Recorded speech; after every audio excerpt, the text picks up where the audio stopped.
We need to adjust your compensation to industry standards. 30% less with no bonuses moving forward," Melissa announced, her voice crisp and detached as she straightened the papers in front of her. "It's purely business." Austin nodded beside her, not quite meeting my eyes. "The corporate office has done extensive analysis on administrative compensation. This brings you in line with national averages." I sat across from them in the newly remodeled conference room of Desert Bloom Dental, the practice I'd helped build from the ground up. The walls had recently been repainted from our warm southwestern coral to a sterile gray that matched the new corporate branding. I kept my face carefully neutral, despite the anger bubbling inside me. "I'll need to review the terms carefully," I replied, taking the folder they slid across the table. My voice remained steady, professional, just as it had been during the thousands of patient interactions I'd managed over the past 18 years. "Of course," Melissa said with a thin smile, clearly relieved I hadn't made a scene. "We'll need your decision by Friday."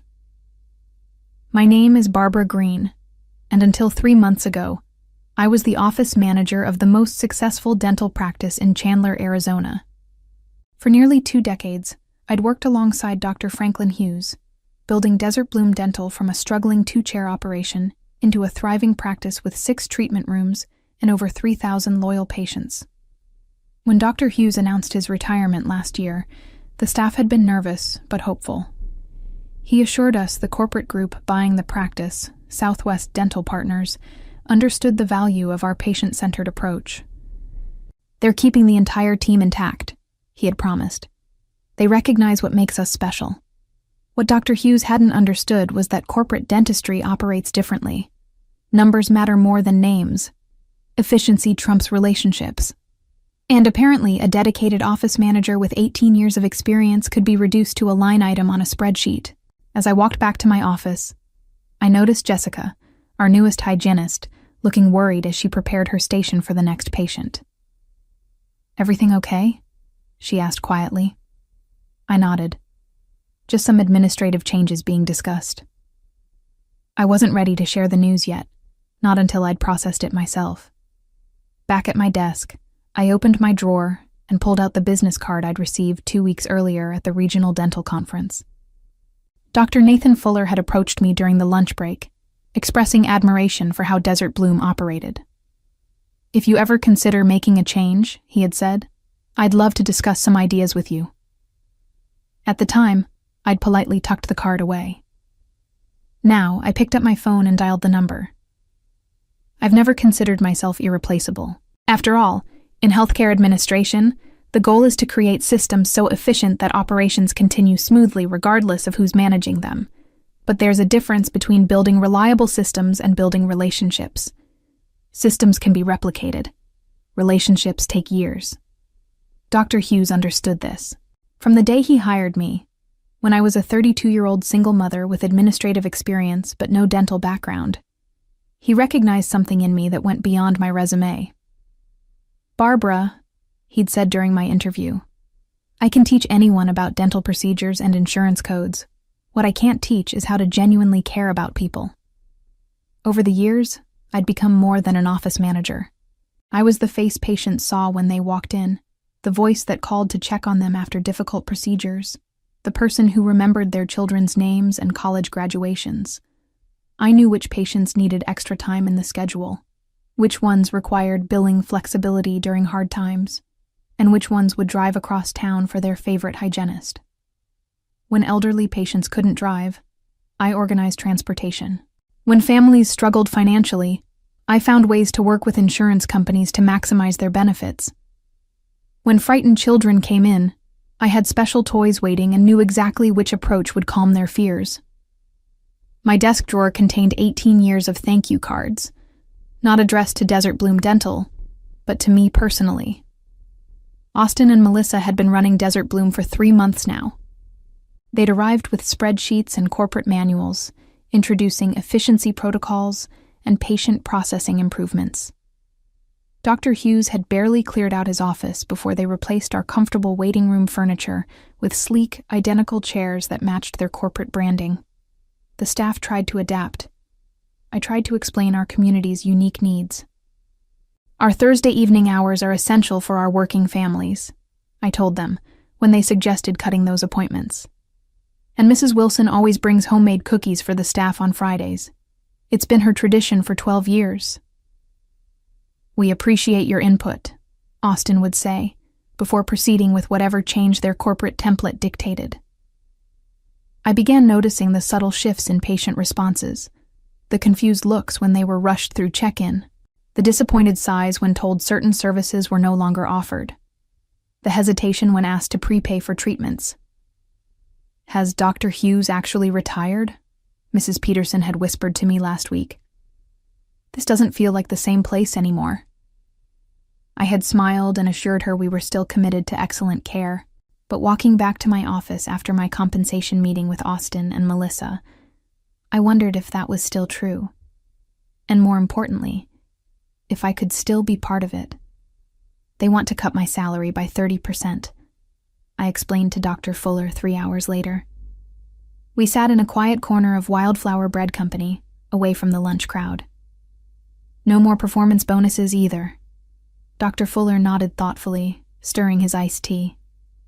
"Unfortunately, that's becoming standard practice when corporate groups acquire independent dental offices. They see administrative staff as an expense to minimize, not an asset to value." At 45, Nathan Fuller had the confident demeanor of someone who knew his worth. He'd spent the past decade working for various dental groups, but had grown increasingly frustrated with corporate dentistry's approach. "I've been saving to open my own practice," he continued. "Something smaller, more patient-focused. The kind of place where we know every patient by name, not by production value." "That sounds like what Desert Bloom used to be," I said, unable to keep the wistfulness from my voice. "Exactly. And that's why I wanted to talk with you." He leaned forward. "Barbara, I've asked around. Everyone in the Chandler dental community knows you're the one who really built Desert Bloom. Dr. Hughes was an excellent dentist, but you created the experience that kept patients coming back." I felt my cheeks warm at the unexpected praise. "We were a team. A team you coordinated," he insisted. "I'd like to propose a partnership of sorts. I have the clinical skills and some capital, but I need someone who understands how to build and maintain a thriving practice." He paused, watching my reaction carefully. "Someone like you." I blinked, surprised by the directness of his offer. "Are you offering me a job?" "I'm offering you equity," he clarified. 20% ownership in the new practice, with salary comparable to what you were making before the cut. I don't just need an office manager. I need a partner." The idea was simultaneously terrifying and exhilarating. After 18 years of security, the thought of starting fresh made my stomach tighten with anxiety. Yet beneath that fear was something else, something that felt remarkably like hope. "I don't know, Dr. Fuller. Starting a new practice from scratch." "Not from scratch," he interrupted gently. "With your experience and community connections. With your understanding of what patients in this area need and want." I stirred my coffee, considering his words. Southwest Dental would see it as direct competition. His smile contained a hint of challenge. They should.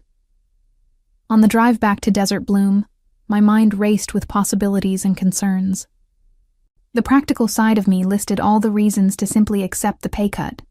Job security, familiar surroundings, no disruption to my comfortable routine. I was 50 years old. Was this really the time to take such a risk? Yet as I pulled into the parking lot and saw the new corporate signage that had replaced our familiar Desert Bloom logo, something hardened inside me. This wasn't just about money. It was about 18 years of dedication being reduced to a line item on a corporate balance sheet. My phone buzzed with a text from Dr. Fuller. No pressure, but the vacant office space next to Desert Bloom just became available. Perfect location. Just saying. I couldn't help but laugh at the audacity and the perfect poetic justice of his suggestion. "You're considering what?" My daughter Catherine stared at me across our kitchen table, her fork suspended midway to her mouth. "At 28, She had inherited my practicality and caution, which made her reaction to my news entirely predictable.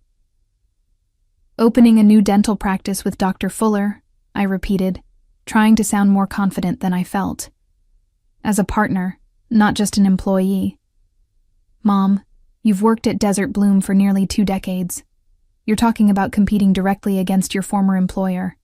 Isn't that, I don't know, risky?" I poured more iced tea into our glasses, buying time to organize my thoughts. Our Sunday dinners had always been a safe space for honest conversation, and I needed that now more than ever. "It's definitely risky," I acknowledged. "But staying at Desert Bloom means accepting that my 18 years of service are worth 30% less than they were 3 months ago."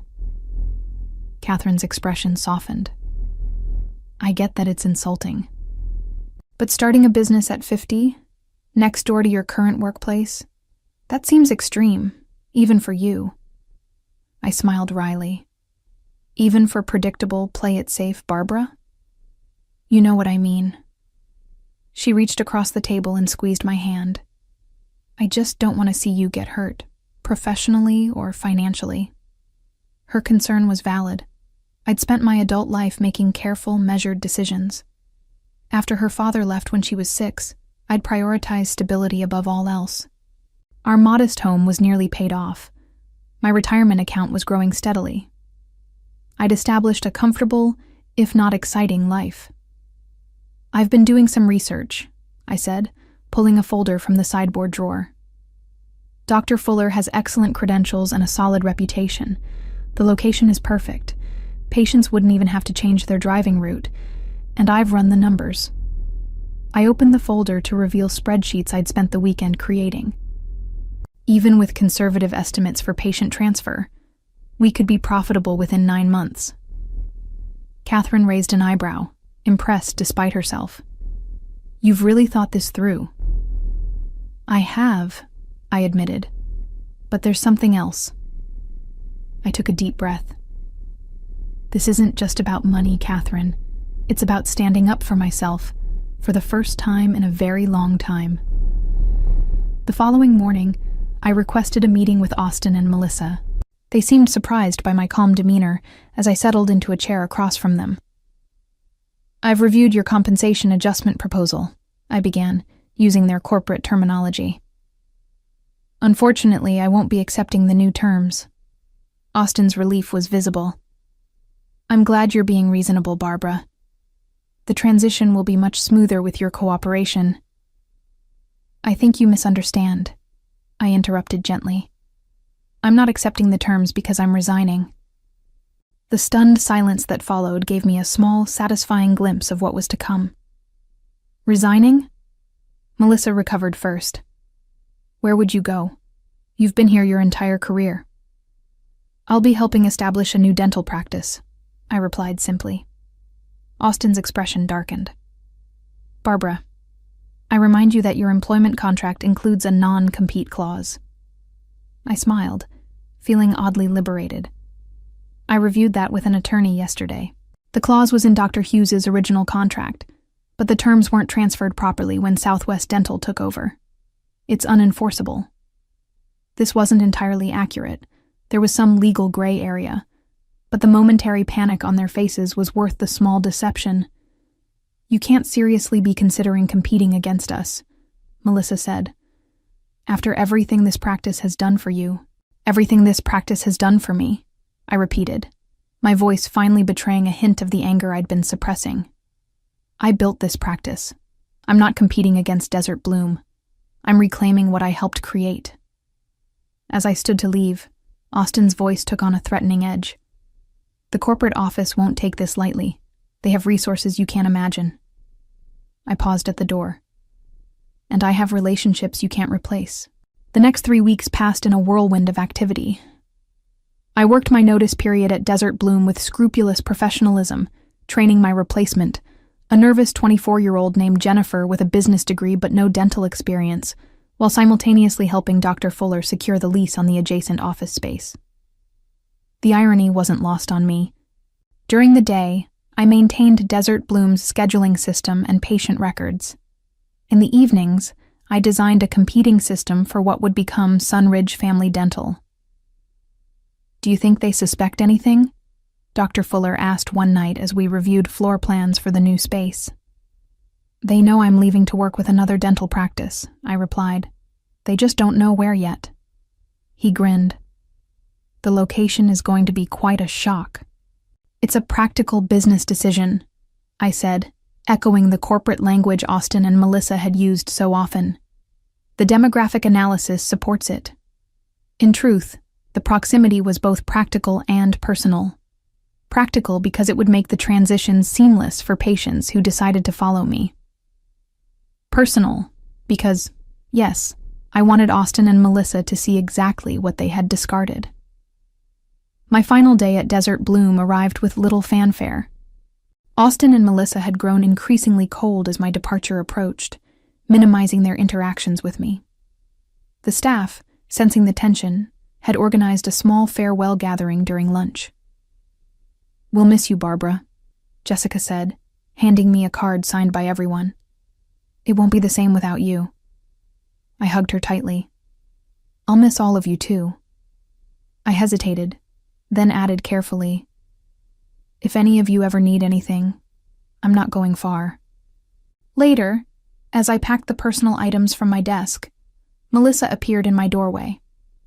"Barbara, I hope you understand this was never personal," she said, attempting a conciliatory tone. "The compensation adjustments were based on corporate guidelines." I looked up from the box of family photos and thank you cards I'd accumulated over 18 years. "That's the problem, Melissa. Dentistry is inherently personal. These aren't just patient files. They're people who've trusted us with their health, their fears, and their families for years." She sighed. "The dental landscape is changing. Small practices can't compete with corporate efficiency and purchasing power. Whatever you're planning, it won't work."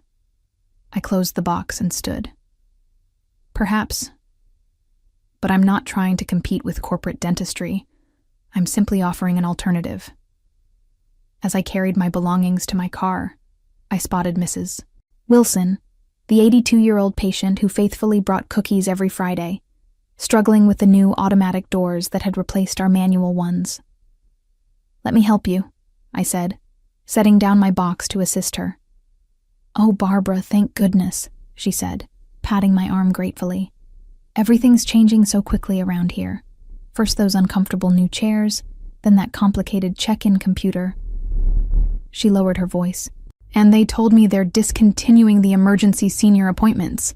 What am I supposed to do if my bridge comes loose on a weekend?" I helped her inside, feeling a fresh surge of determination.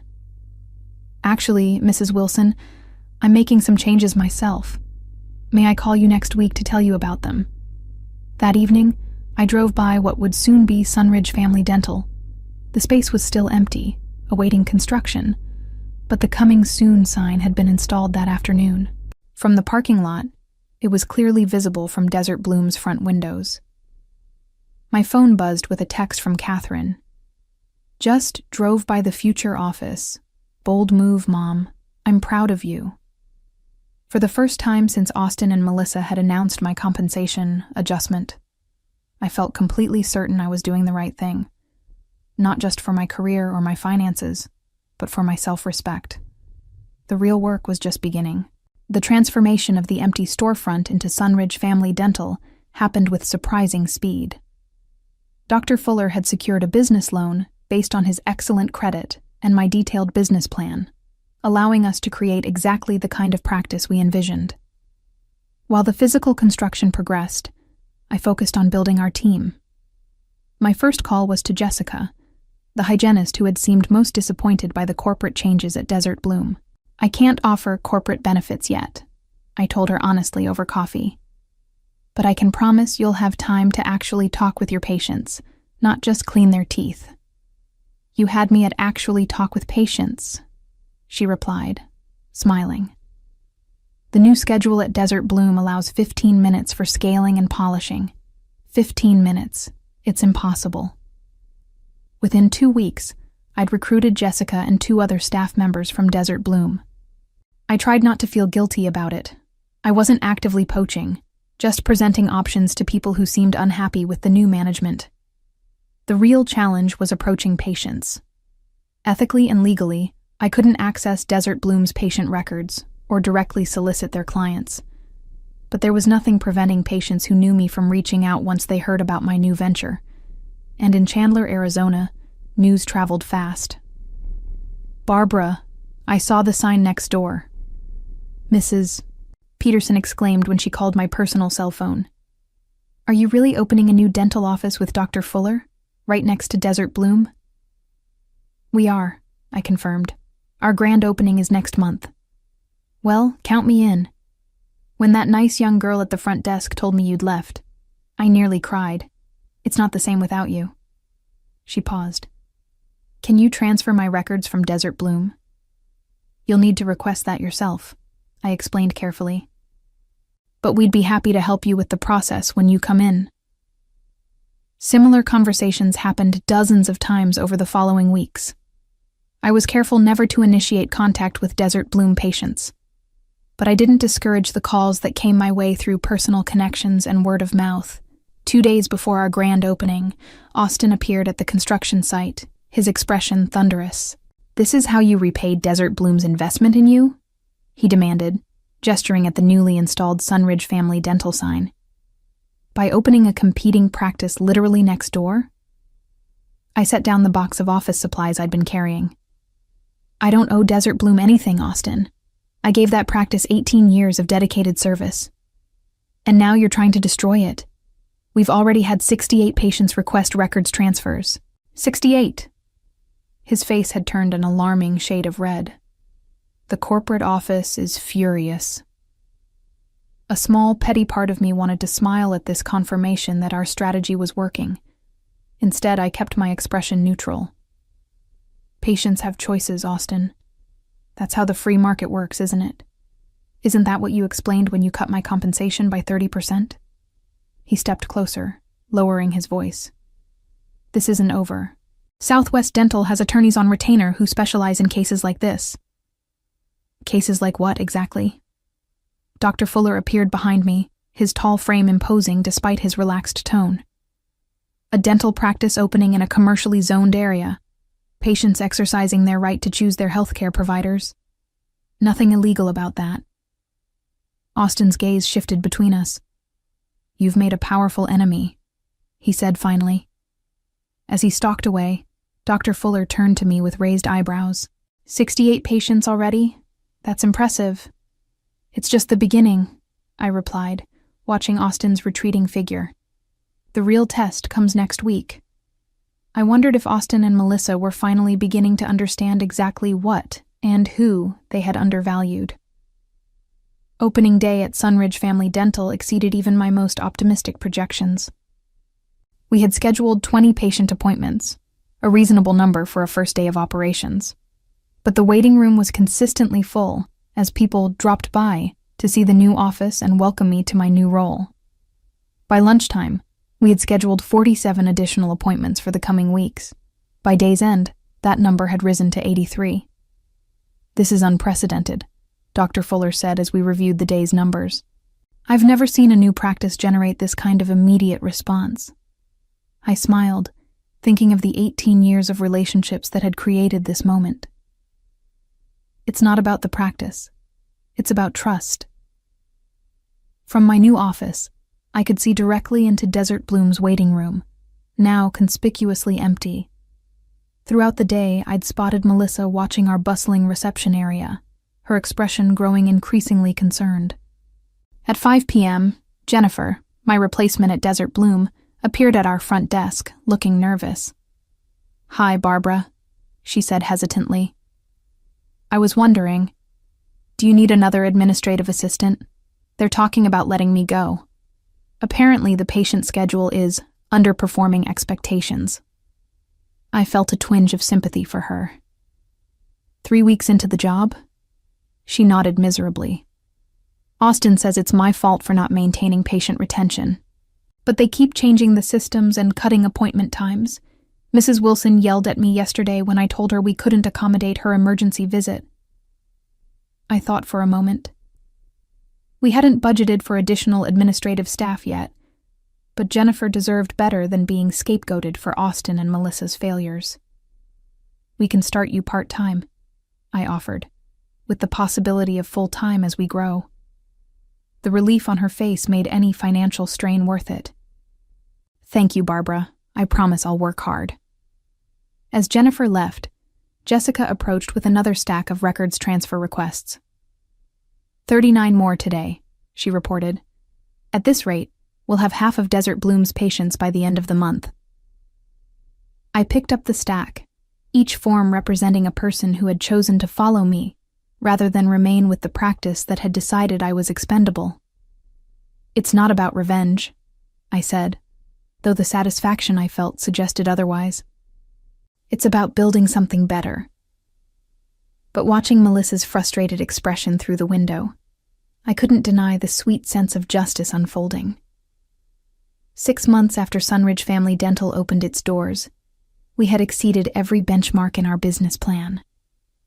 What had begun as a risky venture had transformed into a thriving practice with over 2,000 patients, more than 2/3 of them transferred from Desert Bloom. The impact on our neighbor was impossible to ignore. Through the dental community grapevine, we heard that Southwest Dental Partners was considering selling the underperforming location. Austin had already been reassigned to another practice in Phoenix, and Melissa was desperately trying to rebuild patient relationships that had deteriorated under her management. "They're offering significant discounts to prevent more patients from leaving," Dr. Fuller mentioned one morning as we reviewed our weekly schedule. "Apparently, corporate isn't happy with the quarterly numbers." I nodded, unsurprised. Discounts won't solve their fundamental problem. Patients don't want to be processed like products on an assembly line.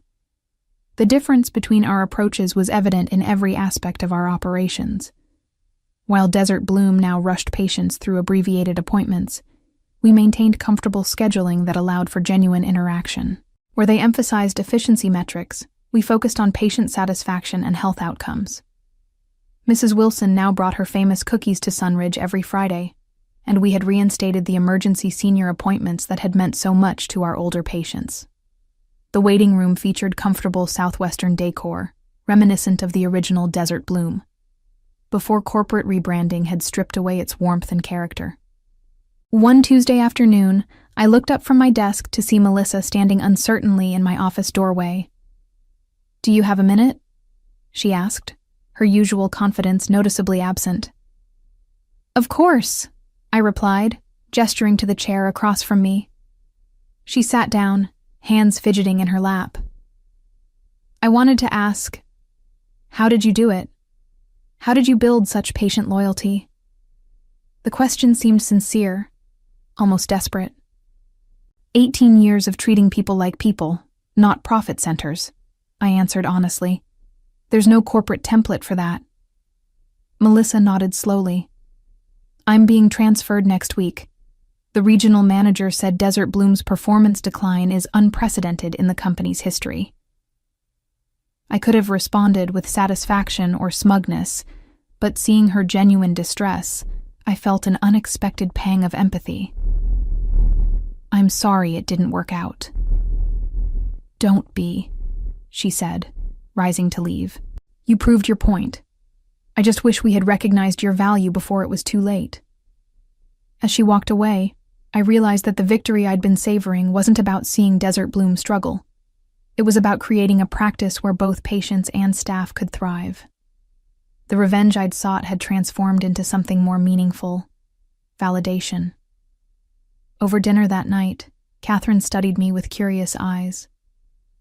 "You seem different, Mom. Happier." I considered this as I refilled our water glasses. "I am. For years I defined myself by my loyalty to Desert Bloom. When that wasn't valued, I thought I'd lost part of my identity."